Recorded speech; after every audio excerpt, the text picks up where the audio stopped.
All right. Well, let's jump right into it. First, I want to welcome you all. Thank you all so much for joining today's webinar.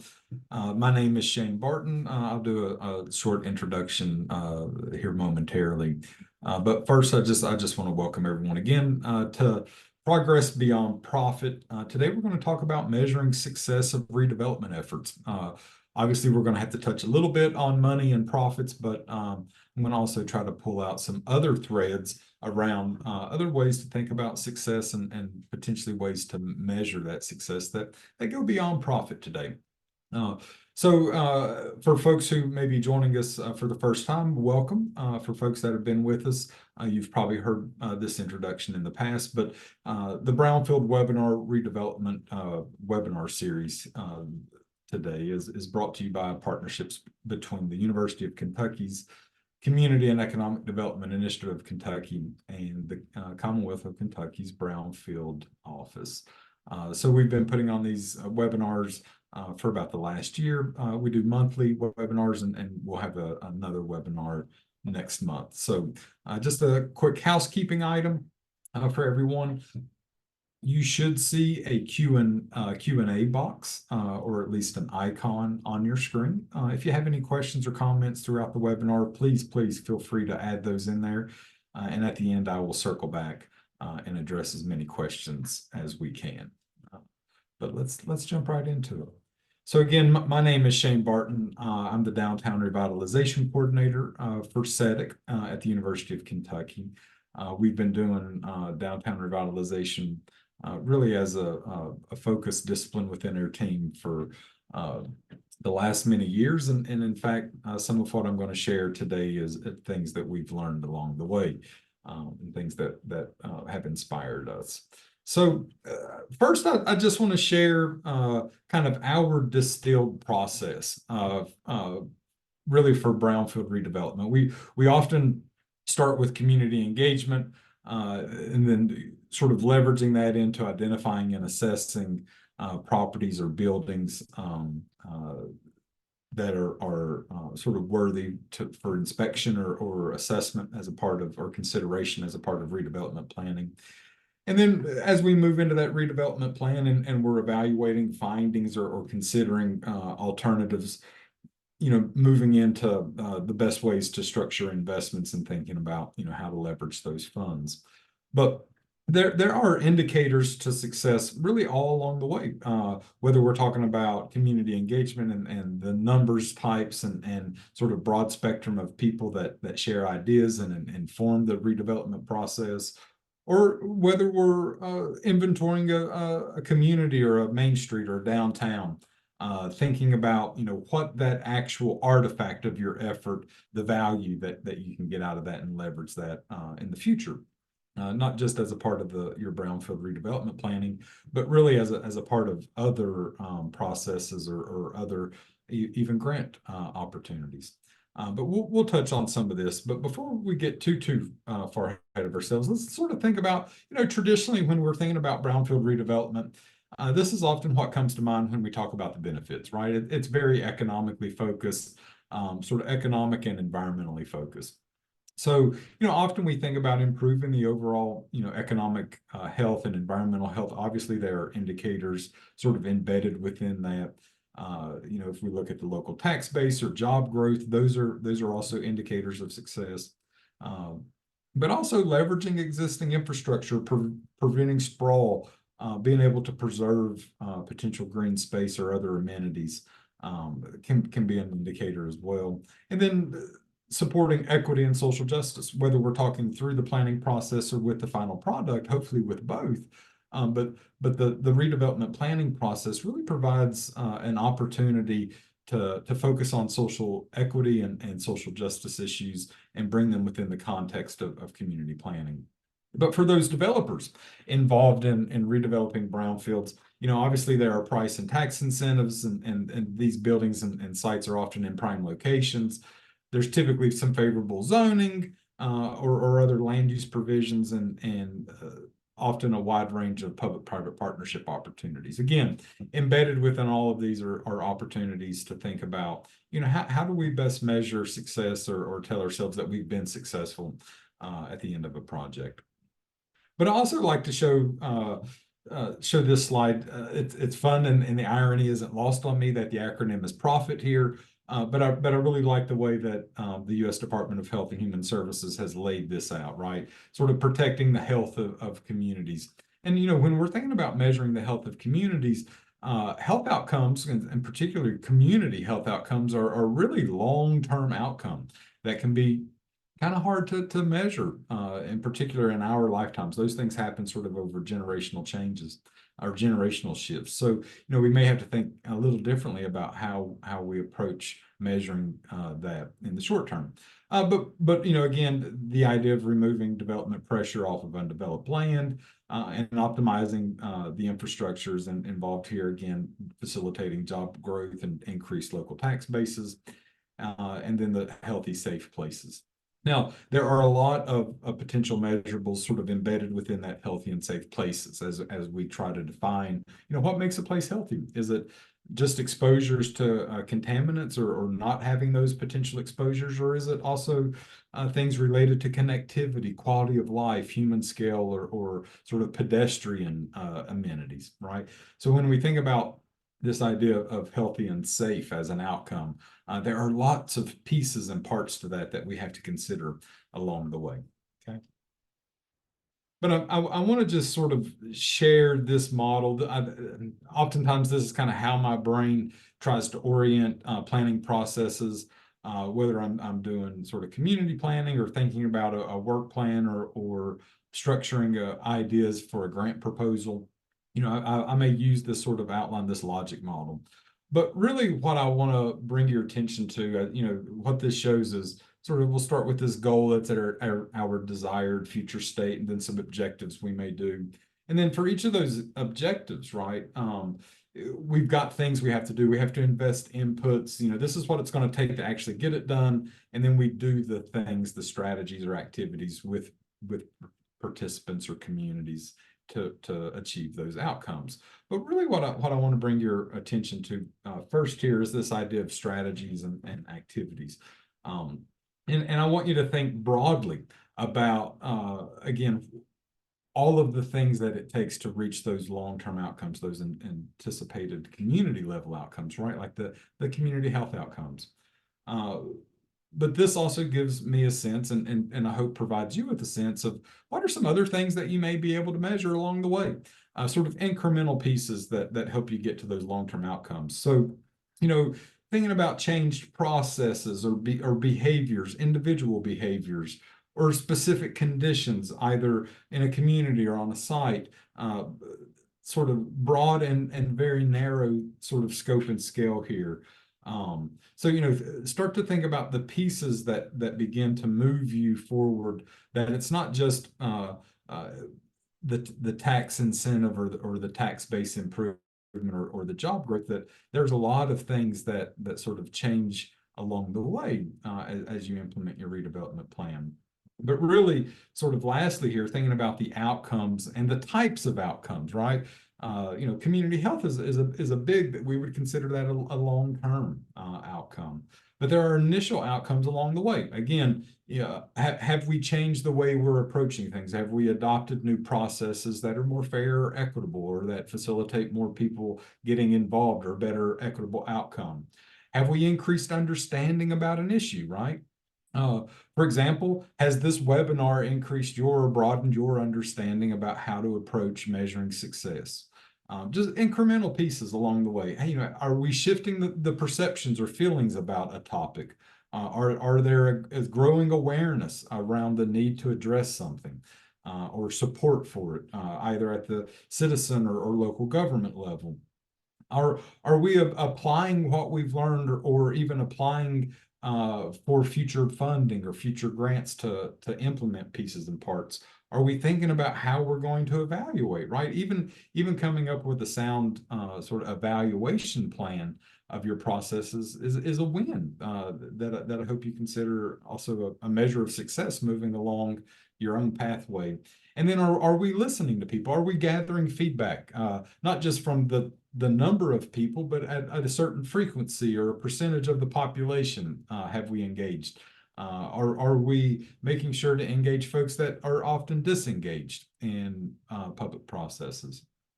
Those are some of those early outcomes that you may want to start to consider. And then as we move into more intermediate outcomes, these are really, are we seeing any formal investments in time, volunteerism, volunteer numbers? Are we seeing more, financial investments?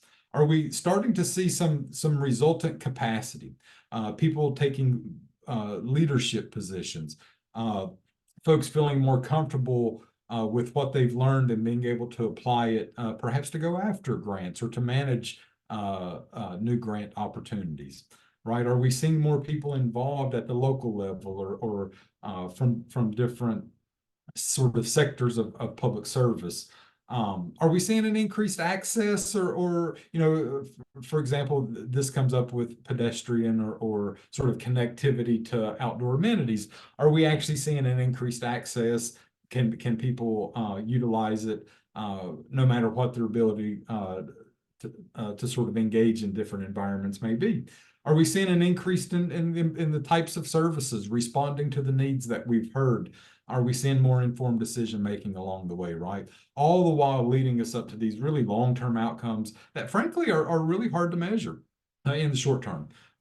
Because these are sort of the anticipated community level impacts that we see or hope to create or sustain over the long term. So again, just a reminder here to think about, the things that you are doing and impacting going beyond sort of the final count of what you've accomplished, but really thinking about those change processes, behaviors, capacities, all of that understanding as you move towards really creating and implementing those redevelopment plans.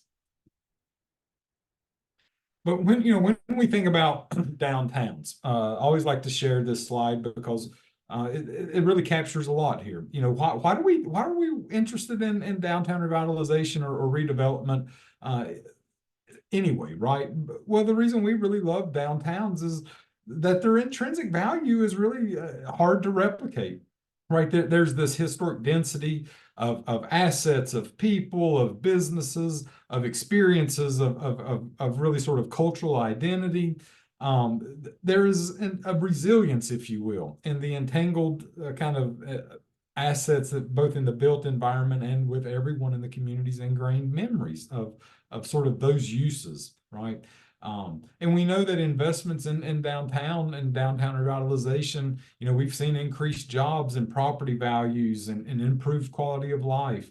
We're seeing that some of these communities are attracting new visitors or attracting new residents. But what I always like to emphasize, and in particular as we think about success and success indicators, is that there is an indicator species for downtown, right? That we want these places to be for people, right? And that humans are, in fact, the indicator species of a healthy downtown. And the more humans we see sort of interacting in our downtown spaces, often the healthier those communities are. So, thinking about downtown success or downtown revitalization success sort of broadly as how do we make a place for people? And how do we then measure what we're doing to create that place for people? Is it just about the counts of the numbers of people walking down the sidewalk? That may be part of it, but there's probably more to the story, right? But we'll circle back fairly often, I think, to this idea of humans, people, being kind of the key to our success and the things we may also want to measure along the way. But first, I want to go back in time just a little bit and talk about some of the things that we learned in a 3-year project really focused on downtown revitalization in Eastern Kentucky. It was in the Promise Zone of Eastern Kentucky. We worked in 8 counties, 12 downtowns, and published a number of reports and summaries of that work available on our website if you'd like to read that. But really, when we boil this 3-year project down, we did a lot of networking, built these really, really amazing collaborative relationships throughout the region. We explored a lot of downtowns together and developed and implemented a number of projects. Folks that were involved often shared that they got new ideas or that they built new skills. And then at the end of the project, we endured the global pandemic together. But there were a number of lessons that we learned. And as I think about sort of the important broad pieces to measure that may go beyond profits, I'm reminded of what we learned in that process, and really sort of some of the things that stuck out around communities that were highly successful with their processes and their redevelopment planning. The first thing was that local leadership, whether that be government or organization, and the capacity of those organizations and local government was critical. In some cases, it was their commitment to hiring an employee, whether that be a Main Street director or a downtown revitalization coordinator or a business director. Those communities that made the commitment to invest in somebody whose only purpose was to think about these topics and to facilitate the implementation of the redevelopment of their downtown, that capacity really was transformational in communities being able to implement things and really stay on top of opportunities. So, thinking about measuring success, again, sort of an awareness that this is needed, being able to make that investment. Again, it's financially related, but the sort of resultant capacity and the things that trickle down from that capacity, whether it's the programming or the small business support or just the relationships and the networks that come along with that capacity, those are something to consider, as a success indicator in your own projects. The other thing that really struck out were local foundations and really the philanthropic capacity in the region. Certainly sort of focused with the Foundation for Appalachian Kentucky in Hazard, but also kind of dispersed throughout the region with their affiliate organizations, their small community funds that are attached to the headquarter funds, but operate really independently at the discretion of the community. And sort of in addition to that, the work that the foundation had done and continues to do to support communities in building their capacity, whether that be acting as a financial pass-through agent or agency, or really helping communities do some planning and leverage their own network. So these local philanthropic organizations were really critical, not just in the financial conduits and investments they were able to make, but also in sort of the latent capacity that they represented and the support that they provided, informing but also building skills of organizations in the region. The other thing that we realized was that at the end of the day, the regional relationships that folks created and that they often talked about after the project were really critical. That they did wonders in terms of building trust or rebuilding trust, of getting folks on the same page, of making it easier for people to work together or to collaborate. In particular, as we saw many funding opportunities really starting to prioritize regional approaches, it kind of forced the hand of a lot of communities as well to look at their sort of competition next door at the county line as their collaborator, and that's a huge shift. So even seeing sort of collaborations not just within your own county or community, but also regional collaborations or multi-county collaborations is another way I believe that we could think about success as a part of our intermediate steps along our implementation. But we also sort of faced COVID-19 head on with this project and noticed a few other things, in particular broadband access, which we knew was critical, really became hypercritical as we were thinking about what does the future look like. Our outdoor spaces and kind of the public realm in general, I think we really started to acknowledge and communities started to really focus on how important those spaces were, not just in terms of the recovery, but in terms of quality of life.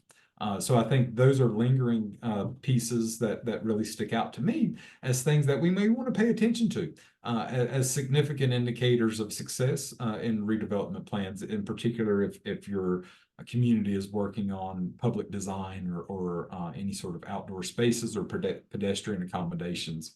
The other thing, sort of closing here, is that this affirmation of sort of supporting local businesses and protecting local businesses at all costs. It was really really loud. You could hear it sort of echoing through the way people were talking about their communities during this time. So, thinking about how do we capture or measure one's affection for their own community, it's difficult. But there are ways to think about sort of shifting attitudes. There are formal ways you can do that with surveying, sort of pre and post project, or sort of acknowledging folks' awareness on how to support their local businesses, or perhaps even participating in programming focused on supporting local businesses, like a local review rodeo, where you encourage your local community to leave those Google reviews or business reviews to help potential visitors or other folks find the local favorites. So, there are some creative and kind of out of the box ways you may want to approach that. But again, just thinking about these as some of the big lessons we learned, I hope they can perhaps provide some insight on things we may want to begin to consider as sort of success along the way for our downtown revitalization projects. But I really want to also spend a little time sort of dissecting this document. I love this publication. It's getting to be about 10 years old, but it's still incredibly valuable. This is a literature review simply called Downtown Success Indicators. It comes out of the University of Illinois Extension. But this document really lays out 10 different indicators and provides a really comprehensive sort of summary of, if you will, of some really great research out there.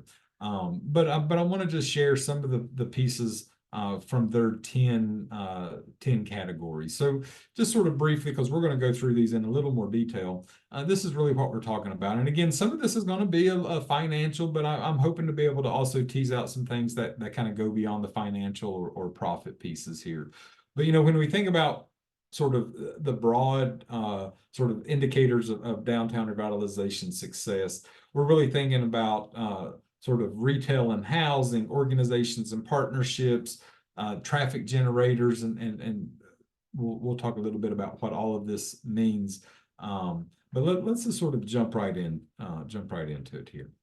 So the first one I want to talk about really is sort of downtown retail development. This is probably the most classic indicator, right? We have been thinking about sort of retail development, retail activity, sort of in our downtown corridors, really as an indicator of success for a long, long time. It's kind of always been present.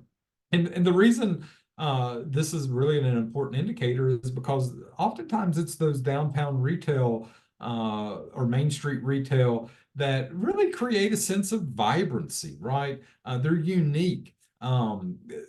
They also stimulate them in conjunction with food, generate a lot of sidewalk traffic. Now, in some of our communities that have civic-centered or civic-oriented uses like the courthouse, whether, if they're the county seat, that also generates a lot of foot traffic for different reasons. But retail, sort of this street-oriented activity, really has sort of created this sense of the human dynamic, why sometimes it's fun to walk through a downtown, whether it's window shopping or shopping itself, right? And then again, there are some very specific financial pieces related to retail, and that's the direct and indirect tax-based impacts, whether they're generating sales or taxes themselves, or real estate taxes from the building, or whether they're sort of generating or creating a trickle over effect of visitors in that sidewalk traffic. Okay, but thinking about how do we measure this? Vacancy rates are a great way to get started. How many buildings do we have available? What percent of all of our retail in our downtown or in our city are located in our downtown? Is that something that we want to see increase sort of as a hyper focus for what our downtown represents? What's the longevity or turnover? How long have those businesses been established? Some folks also like to think about hours of operation. We often hear in many of our rural communities that that there's nothing open after 5 or 6, and that everything shuts down. So, thinking about, do we have extended hours of operation? Could someone come downtown at 8 o'clock and find something to eat, right? Or is there some broad-based support for various types of programming? Perhaps maybe you have a business retention and expansion program that works with those downtown businesses. And are you starting to see support for implementing some of the recommendations from those programming efforts? So again, thinking about some broad ways that go beyond just the tax base or financial incentives there as you measure thinking about sort of your downtown retail activity. Now, downtown housing really is kind of a fairly new indicator, even though people have been living down in downtowns for as long as there have been downtowns. But one of the reasons we really kind of think this is an indicator you may want to start to consider, one, every community is going through a housing crisis right now. It is systemic for lots of reasons, but in particular here in the Commonwealth of Kentucky, we are facing a substantial housing crisis. But the other thing is that we are often thinking about mixed use development. How do we include office space or other retail and housing in our downtowns? But why do we care if folks are living there? Well, it provides a 24-hour customer base. People are always present, right? Thinking about this concept of building places for people. Well, people have to have housing. In particular, communities that are focused on affordable housing, thinking about providing affordable housing in downtowns may be quite critical as we have to acknowledge displacement, right? And what sometimes these rising property values, what our sort of the factors of our success can create conditions that also sort of impact people negatively. And we see that with displacement and pricing people out of properties. But, as you think about sort of downtown housing and things you may want to consider measuring, obviously the number of new units or the number of affordable units, vacancy rates shifting over time may be something of interest there. The shifting, the percentage of units in your city that are located downtown. I would also encourage you to think about the average cost per square footage of rental space, not just for housing, but also for your retail spaces as well. But also process related indicators. Are there shifting ordinances, more flexibility in your zoning to allow perhaps multi-use housing, or excuse me, not multi-use, multi-family housing, because we still see opposition in communities to shift sort of or provide variances from single family to higher density. So again, kind of confronting both our needs and our challenges around housing, thinking about the housing crisis and the number of affordable units versus sort of the policy pieces that are in place in our communities that are preventing some of this construction. Thinking about measuring those shifts and dynamics and your local ordinances are also sort of intermediate steps towards solving that larger community issue. So I would encourage you to think about measuring those shifts along the way as well. Organizations and partnerships. We've touched a little bit on this, as I was thinking about and talking about the Foundation for Appalachian Kentucky and their role in much of the downtown work that we were involved in the Promise Zone. But again, this sort of work takes lots of organizations and partnerships. All of those organizations and partnerships are often reflective of the community and the residents. So there's a level of sort of stakeholder coordination at play here. We're thinking about active leadership and support as opposed to sort of active opposition or how can we mediate potential opposition. What kind of organizational support is latent or growing for these efforts? What types of letters of support or commitments are being made by organizations? Is there a level of redevelopment planning that is engaging all of these players, and are those players making commitments to help implement it? Are we seeing public-private partnerships emerge to implement or make investments or transform? And then lastly, are we seeing an increase in citizen involvement here? Again, some really broad-based categories of things to think about, but again, all things that could be measured with a little creativity.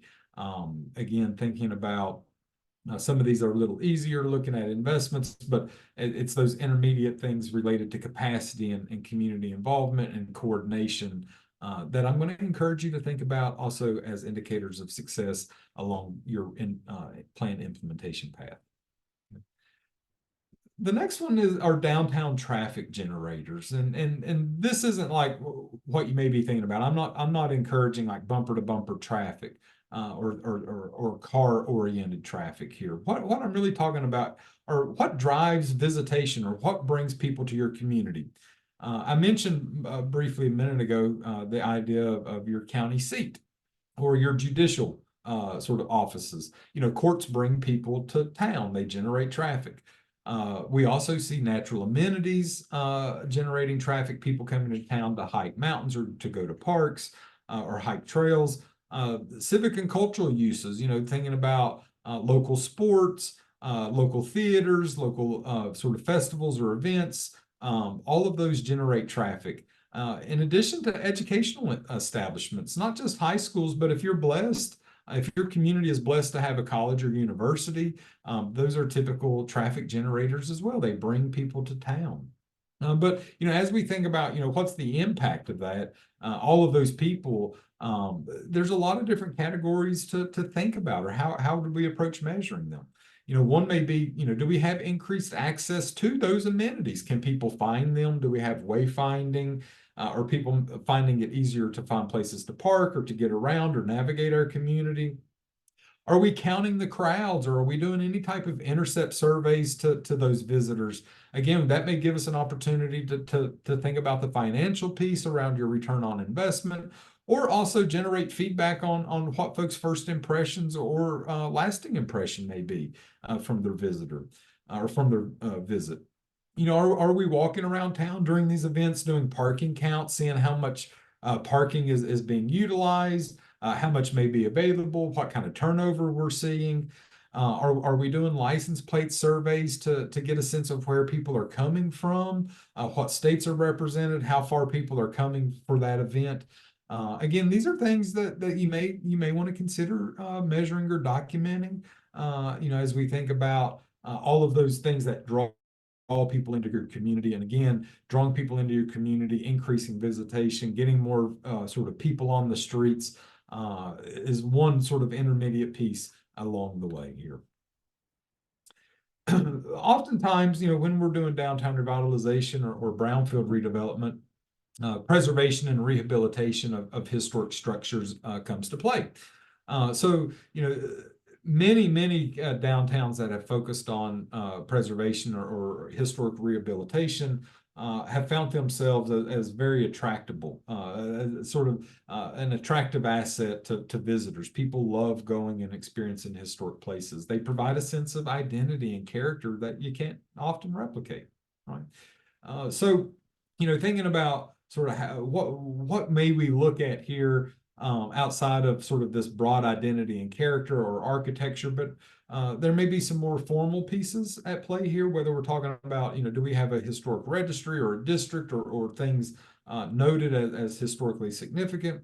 Are we seeing anything related to heritage tourism?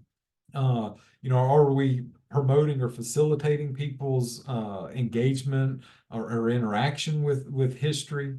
But you know, things we may want to consider measuring as it relates to sort of historic preservation, or do we have any local ordinances or regulations that promote it or support it or provide incentives? You know, are we doing anything to encourage it sort of formally? You know, are we seeing a shift in the number of structures that are preserved or rehabilitated? You know, are we seeing sort of new initiatives or new education or outreach happening around these topics to help people understand what it takes or to sort of quiet some of the misconceptions around historic restoration or rehab? Or are we seeing any kind of adaptive reuse? Or are we seeing historic sites or structures being sort of adapted and reimagined for the community's future? All of these may be things to consider measuring sort of intermediate along the way as well. Much of the literature review speaks to sort of the impact that diversity and immigration has on downtowns. It's a fairly new indicator that you may want to consider. But one of the reasons that this is important is because many of the authors that were cited in that sort of research summary or bibliography there sort of speak to this idea of immigration and diversity in many ways reflecting a community's openness, their ability to create a place where it's appropriate for people, right? For all people of all different types. Is our community people ready, if you will? How accommodating are we to all different types of people in our communities, right? And the reason that this stuff really sticks out is, as we think about communities competing with each other to attract industrial investments, and folks may be looking for sites or thinking about their employees that they're either going to have to hire, attract, or move to that location. They want all of their employees to feel welcome, and they want all of their people to feel sort of the best of that community. So if the community isn't accepting of everyone, that doesn't really speak highly of our openness to new ideas or even biases that may exist in the community that are detrimental to business.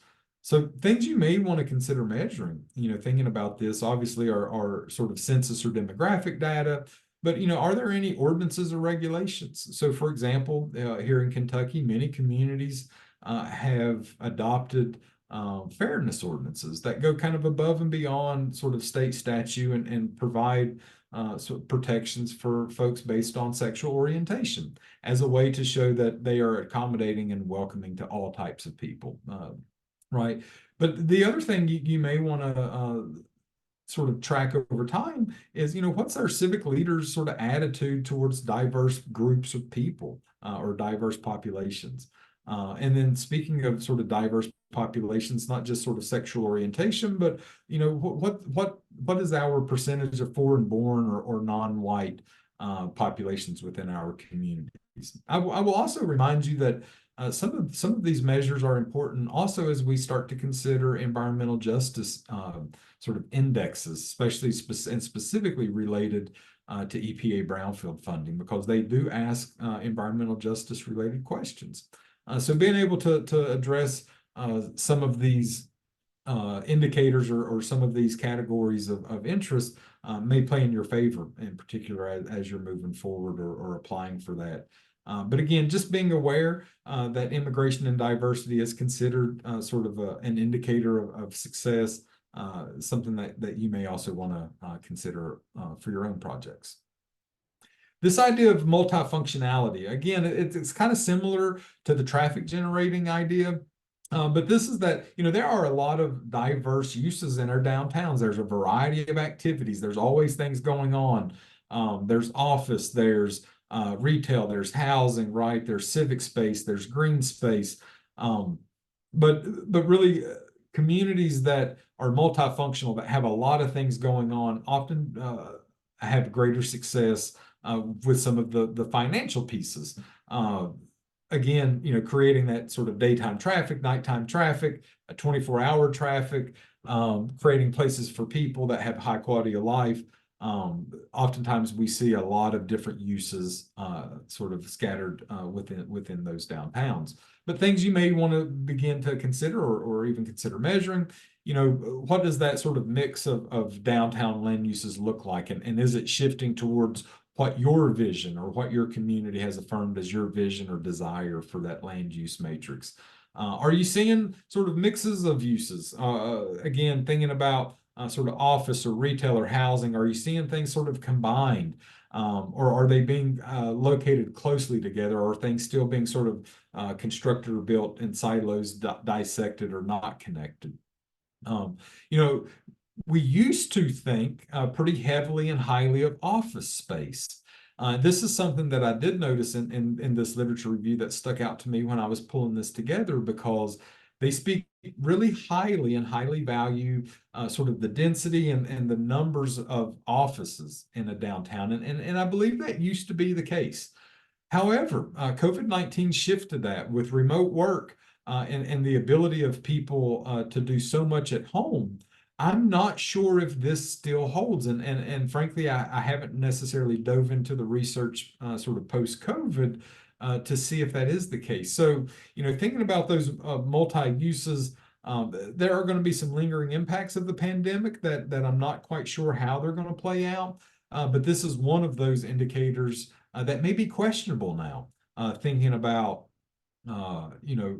before the pandemic, having that kind of use downtown was highly desirable. I'm not sure if that's the case now. It doesn't seem like a very resilient use, in particular with the pandemic.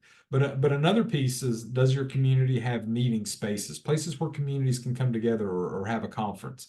Not a conference center, but are there rooms that small groups can use, or we've faced that challenge in the past, and being able to accommodate that, I believe, is a measure of success in building capacity for your community to take on even bigger challenges.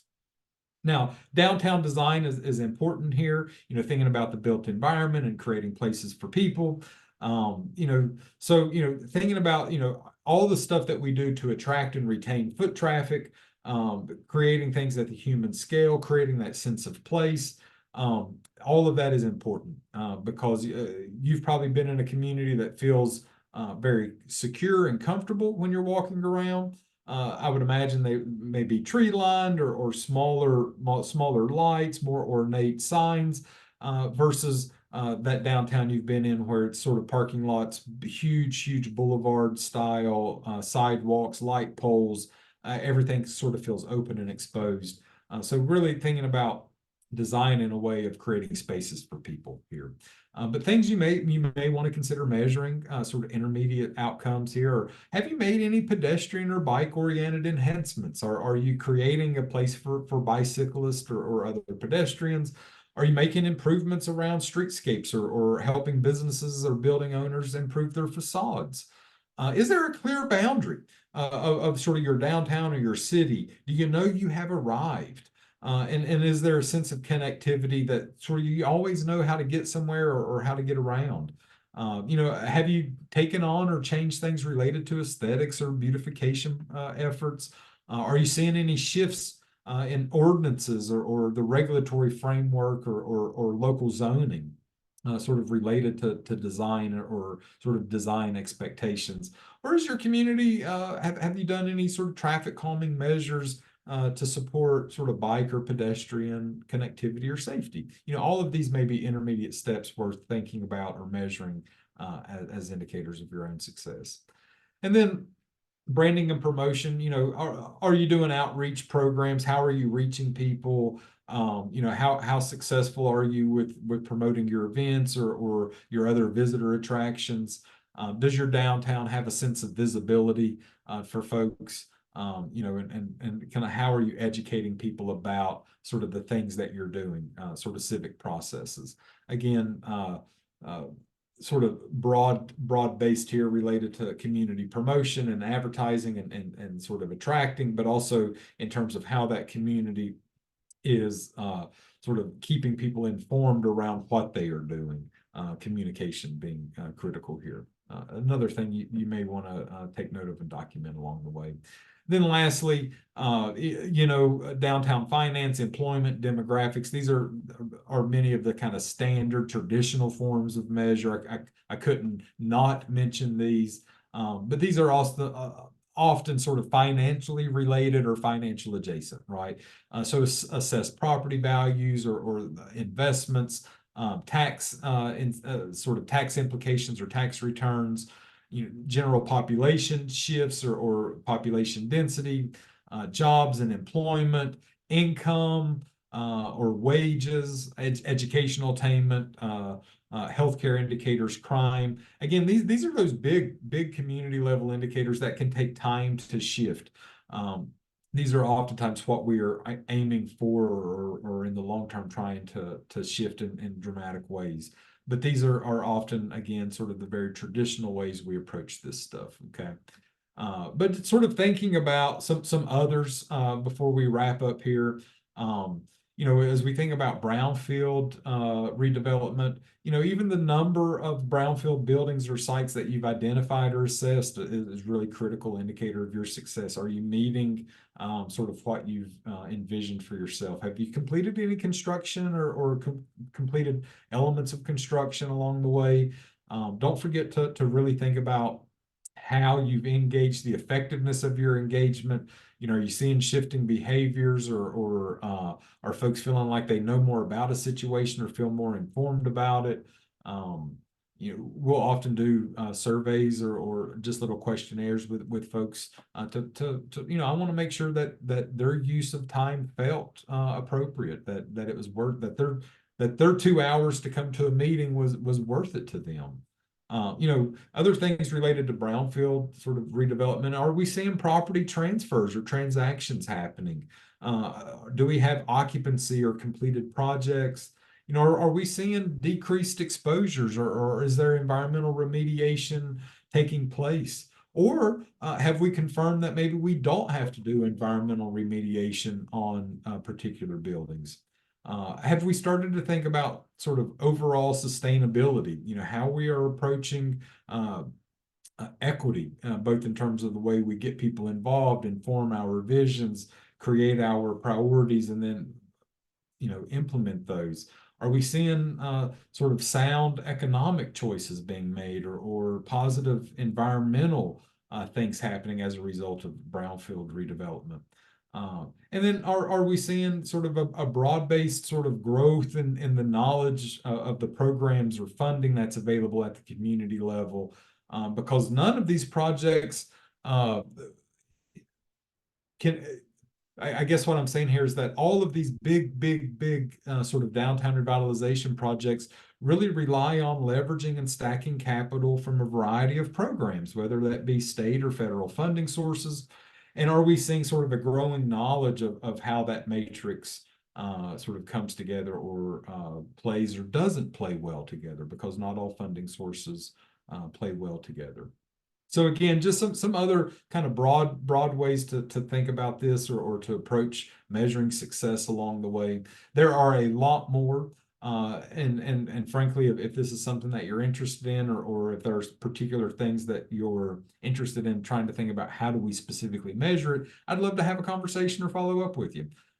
So feel free to reach out at any point to follow up with this. But I do want to share that our next webinar set for next month, the middle of June. Again, we're going to be doing it on a Wednesday. We're going to be really focusing on improving the pedestrian experience. So thinking about, some of the topics we've talked about today, but we're going to be really focusing on the basics of conducting a walking audit in your community, thinking about pedestrian connectivity, pedestrian safety, all of the things that sort of go around the physical environment for making a place safe and appropriate for people, and also thinking about ways to improve quality of life in a community. So again, please join us at our next webinar, and I will make sure to send that out, send information out when I follow up and send the recording of this. Again, I forgot to mention this at the beginning. We do record all of these webinars, and folks that are in attendance and have registered, once we have this up on YouTube, I will be sending out a recording along with any other resources that I may have mentioned along the way in today's webinar. So in closing, I just want to say thank you again for everyone that joined us today. We've got just a couple more minutes here. I don't want to keep you too much longer, but if anyone has any questions or comments that they'd like to share, please feel free to include those or add those to the Q&A.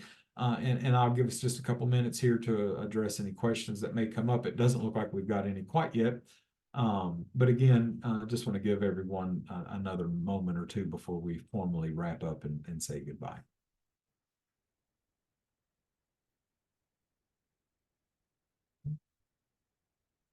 Last chance for questions. Looks like we've got one here. Looks like we've got a thank you. Thank you all.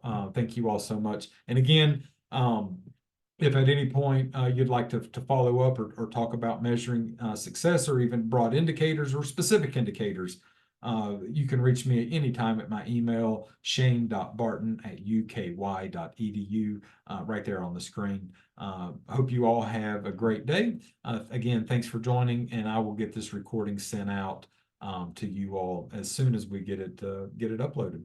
So take care. Have a great day.